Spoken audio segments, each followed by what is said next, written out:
നമ്മൾ വാങ്ങിയ പുതിയ ഈ 2 ടൈഗർ ഓസ്കാറുകളെ ക്വാറന്റൈൻ ചെയ്യാനായിട്ട് കണ്ടെയ്നറിലേക്ക് മാറ്റിയപ്പെടുത്തൊരു ഷോർട്ട് വീഡിയോ ആണ്. ഇത്രയും നേരം നല്ല ആക്റ്റീവായിട്ട് ഇതിനകത്ത് നടന്നിരുന്നതാണ്. നമ്മൾ പെട്ടെന്ന് വന്നപ്പോൾ അവർ സൈഡിലേക്ക് മാറി. ഈ ഓസ്കാർ ഫിഷുകൾക്ക് ഒരു പ്രത്യേകതയുണ്ട്. അവർക്ക് സ്ട്രെസ്സൊക്കെ വരുന്ന സമയത്ത് ഇതുപോലെ സൈഡ് ഇങ്ങനെ ചെരിഞ്ഞ് കിടക്കും. ഇത് ആദ്യമായിട്ട് വാങ്ങുന്നവർ അല്ലെങ്കിൽ ഇതിനെക്കുറിച്ച് അറിയാത്തവരാണെന്നുണ്ടെങ്കിൽ മീനിന് എന്തെങ്കിലും പ്രോബ്ലം ഉണ്ടെന്ന് വിചാരിക്കും. ഇത് അവർ ടെമ്പററി ആയിട്ട് സ്ട്രെസ്സ് വരുന്ന സമയത്ത് കാണിക്കുന്ന ഒരു സംഭവമാണ്. ഇതുപോലെ നമ്മൾ അക്വേറിയം ഷോപ്പിൽ നിന്നൊക്കെ വാങ്ങിക്കൊണ്ട് വന്ന് പെട്ടെന്ന് ഒരു കണ്ടെയ്നറിലേക്കൊക്കെ മാറ്റുമ്പോൾ അവർ കുറച്ച് നേരത്തേക്ക് ഇങ്ങനെ സൈഡ് ചെരിഞ്ഞ് കിടക്കും. അതുപോലെ തന്നെ അക്വേറിയങ്ങളിൽ ഫിഷ് ടാങ്കുകളിലൊക്കെ നമ്മൾ വാട്ടർ ചേഞ്ച് ചെയ്യുന്ന സമയത്ത് ഇവരിങ്ങനെ കാണിക്കാറുണ്ട്. ഇത് ഓസ്കാർ സിക്ലിഡുകൾ മാത്രം കാണിക്കുന്ന ഒരു പ്രത്യേകതയാണ്. സിക്ലിഡ് വെറൈറ്റിയിൽ പെട്ട മറ്റ് മത്സ്യങ്ങളൊന്നും ഇങ്ങനെ കാണിക്കാറില്ല. ഓസ്കാറുകളാണ് കൂടുതൽ ഇങ്ങനെ സൈഡ് ചെരിഞ്ഞ് ഫ്ലാറ്റായി എടുക്കുന്നത് നമ്മൾ കണ്ടിട്ടുള്ളത്.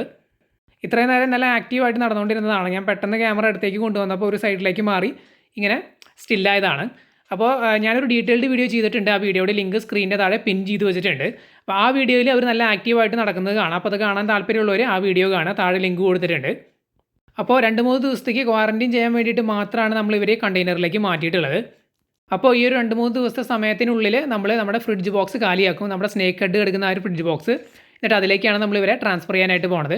അപ്പോൾ സ്നേക്ക് ഹെഡിനെ നമ്മൾ മാറ്റിയതിന് ശേഷം അതിനകത്ത് വാട്ടർ ചേഞ്ച് ഒക്കെ ചെയ്ത് സോൾട്ട് ആഡ് ചെയ്ത് കൊടുത്ത് ഒരു ദിവസം എയറേഷൻ കൊടുത്തിടാമെന്ന് വിചാരിക്കുന്നുണ്ട്. അതിന് ശേഷമായിരിക്കും നമ്മൾ ഇവരെ അതിലേക്ക് ട്രാൻസ്ഫർ ചെയ്യുന്നത്. പണ്ട് നമ്മൾ ഇവരെ വളർത്തിയിട്ടുണ്ടായിരുന്ന ഔട്ട്ഡോർ ടാങ്കിലാണ്. അത്യാവശ്യം സ്പേഷ്യസ് ആയിട്ടുള്ള ടാങ്കാണ്. അതേസമയം ഇപ്പോൾ നമ്മൾ ഇടാൻ പോകുന്നത് ഫ്രിഡ്ജ് ബോക്സിലേക്കാണ്. കുറച്ച് കൺജസ്റ്റഡ് ആയിട്ടുള്ള സ്പേസ് ആണ്. കൺജസ്റ്റഡ് എന്ന് പറഞ്ഞു കഴിഞ്ഞാൽ ആ ഒരു ചെറിയ ഫ്രിഡ്ജ് ബോക്സ് നിങ്ങൾ കണ്ടിട്ടുണ്ടായിരിക്കും നമ്മുടെ മുമ്പത്തെ വീഡിയോകളിൽ. അപ്പോൾ ഇവരുടെ ഇപ്പോഴത്തെ സൈസ് വെച്ച് അത് ഓക്കെയാണ്. പക്ഷേ കുറച്ച് വലുതായി കഴിഞ്ഞ് കഴിഞ്ഞാൽ നമുക്ക് വേറെ ഒരു ടാങ്കിലേക്ക് മാറ്റേണ്ടി വരും. ആ സെയിം ഫ്രിഡ്ജ് ബോക്സിൽ തന്നെയാണ് മുമ്പ് നമ്മൾ ഒരു ബ്ലാക്ക് ജയൻറ്റ് ഗൗരാമി ഇട്ടിട്ട് ഏകദേശം ഒരു 10 ഇഞ്ച് സൈസിലേക്ക് ആക്കിയിട്ടുണ്ടായിരുന്നത്. അതായത് 2-2.5 ഇഞ്ച് വരുന്ന കുഞ്ഞിനെ വാങ്ങിയിട്ട് നമ്മൾ അതിനകത്ത് ഇട്ട് ഓൾമോസ്റ്റ് ഒരു 10 ഇഞ്ച് സൈസിലേക്ക് അത് ആയിട്ടുണ്ടായിരുന്നു ആ ഒരു ബ്ലാക്ക് ജയൻറ്റ് ഗൗരാമി. അതിനുശേഷമാണ് ആ ഒരു ബ്ലാക്ക് ജയൻറ്റ് ഗൗരാമിയെ നമ്മൾ നമ്മുടെ ആൽബിനോ സ്പോട്ടഡ് കാറ്റ് ഫിഷുകൾ എടുക്കുന്ന ആ ഒരു ഔട്ട്ഡോർ ടാങ്കിലേക്ക് മാറ്റിയത്. അപ്പോൾ അത്രയും സൈസ് വരെ ആ ഒരു ബ്ലാക്ക് ജയൻറ്റ് ഗൗരാമി ഈ ഒരു ഫ്രിഡ്ജ് ബോക്സിൽ ആയിട്ടുണ്ടായിരുന്നു.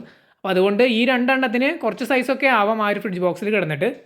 അപ്പോൾ എന്തായാലും ആ ഒരു സ്പേസിൽ നമുക്ക് ഇവർ രണ്ടുപേരും ഒന്ന് ഇട്ട് നോക്കാം കുറച്ച് നാൾ എങ്ങനെയാണ് ഇതിൻ്റെ ഗ്രോത്തും കാര്യങ്ങളൊക്കെ പോകുന്നതെന്നുള്ളത്. അതിനുശേഷം നമുക്ക് പിന്നീട് എന്താണ് വേണ്ടതെന്ന് വെച്ചാൽ ചെയ്യാം. പിന്നെ ഫുഡ് നമ്മൾ ഇവർക്ക് ഫീഡ് ചെയ്യാനായിട്ട് പ്ലാൻ ചെയ്തിട്ടുള്ളത് സ്റ്റേപ്പിൾ ഫുഡായിട്ട്, അതായത് സ്ഥിരമായിട്ട് കൊടുക്കാനായിട്ട് പ്ലാൻ ചെയ്തിട്ടുള്ളത് പെല്ലറ്റ് ഫുഡ് തന്നെയാണ്. ഇടയ്ക്ക് എന്തെങ്കിലും നോൺ വെജ് കൊടുക്കാമെന്ന് വിചാരിക്കുന്നുണ്ട്. പിന്നെ കഴിഞ്ഞ ഷോർട്ട് വീഡിയോയിൽ ഞാൻ പറഞ്ഞിട്ടുണ്ടായിരുന്നു നമ്മൾ ജയൻറ്റ് ഗൗരാമികളൊക്കെ 50 ലിറ്ററിൻ്റെ ബക്കറ്റിലും ടബുകളിലൊക്കെ വളർത്തുന്നുണ്ട്. സിംഗിൾ പീസ് ചെറിയ പീസിനെ ഇട്ടിട്ട് നമുക്ക് അത്യാവശ്യം കുഴപ്പമില്ലാത്ത ഗ്രോത്ത് ഈ ചെറിയ സ്പേസുകളിൽ തന്നെ കിട്ടിയിട്ടുണ്ട്. ജയൻറ്റ് ഗൗരാമിയുടെ കാര്യമാണ് പറയുന്നത്. പക്ഷേ നമുക്ക് ആ സെയിം സംഭവം തന്നെ ഈ ഓസ്കാറുകളിൽ ഒന്ന് ട്രൈ ചെയ്ത് നോക്കണമെന്നുണ്ട്. അതായത് ഒരു 50 ലിറ്ററിൻ്റെ ബക്കറ്റോ അല്ലെങ്കിൽ ടബിലോ ഒരു സിംഗിൾ പീസ് ഓസ്കാറിനെ ഇട്ടിട്ട് എങ്ങനെയാണ് ഗ്രോത്ത് കാര്യങ്ങളൊക്കെ പോകുന്നതെന്നൊന്ന് ട്രയൽ അടിച്ച് നോക്കണമെന്നുണ്ട്.